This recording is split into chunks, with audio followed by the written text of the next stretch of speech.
എപ്പോഴും നവാഗത സംവിധായകർക്ക് അവസരം കൊടുക്കുന്ന ആളാണ് മമ്മൂട്ടി. ഇതാ മമ്മൂട്ടി അടുത്തൊരാളെ കൂടെ ഇൻഡസ്ട്രിയിലേക്ക് ഇറക്കിയിട്ടുണ്ട്, ഡീനോ ഡെന്നിസ്. കിടിലൻ പടം.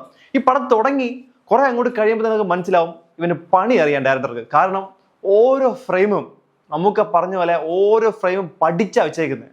അതായത് ഈ സ്ലോ മോഷനൊക്കെ യൂസ് ഇടയ്ക്ക് എപ്പോഴും അമൽ നീരദ് സിനിമയാണോ നമ്മൾ കാണാൻ തോന്നിപ്പോയി. കാരണം ആ സ്ലോ മോഷനിൽ നടത്തം, അങ്ങനത്തെ ഫ്രെയിമിങ്, ആ ഫ്രെയിം റേറ്റ് ഫുൾ സ്ക്രീനില്ല കേട്ടോ, മുകളിലും താഴെ ഫ്രെയിം റേറ്റ് വ്യത്യാസമുണ്ട്. എന്നിട്ട് ഒരു പരിധി കഴിഞ്ഞപ്പോൾ നൈസായിട്ട് മമ്മൂട്ടിയുടെ എൻട്രി ആയി, കഥ പിന്നെ ഒരു ബസ്സിനകത്തായി, അങ്ങനെ കഥ പയ്യെ മുമ്പോട്ട് പോകും. കുറേ കാലത്തിന് ശേഷം ഞാൻ ഇന്നൊരു വല്ലാത്തൊരു തിയേറ്റർ എക്സ്പീരിയൻസ് എനിക്ക് അനുഭവിക്കാൻ പറ്റി. സാധാരണ ഈ മൾട്ടിപ്ലക്സിലൊക്കെ നമ്മൾ പോകുമ്പോഴത്തേക്കും ബാഗ് ഇവർ ചെക്ക് ചെയ്യും, ബാഗിനകത്ത് എന്തെങ്കിലും നമ്മൾ കൊണ്ടുവന്ന് ചെക്ക് ചെയ്യും, നമുക്കൊന്നും ഫുഡ് ഐറ്റംസ് ഒന്നും കൊണ്ടുവരാൻ പറ്റത്തില്ല. അപ്പം ഞാൻ ഇങ്ങനെ പടം കണ്ടോണ്ടിരിക്കുക. അപ്പോൾ മമ്മൂക്കയുടെ എൻട്രി ആയപ്പോഴത്തേക്ക് എൻ്റെ പുറകെ ഇങ്ങനെ പേപ്പറിൽ ഇങ്ങനെ എടുത്തെറിയാൻ തുടങ്ങി. പണ്ട് എത്രയോ കാലത്തിന് മുന്നെയാണ് ഞാൻ അനുഭവിച്ചിട്ടുള്ളത്. ഇപ്പോൾ ഈ മൾട്ടിപ്ലക്സ് പറ്റത്തില്ലല്ലോ. ഞാൻ നോക്കുമ്പോൾ ഇങ്ങനെ സ്ക്രീൻ നിറച്ച് പേപ്പർ. കുറേ കാലത്തിന് ശേഷം ആ ഒരു തിയേറ്റർ എക്സ്പീരിയൻസ് എനിക്ക് ഈ പടത്തിൽ നിന്ന് കിട്ടി.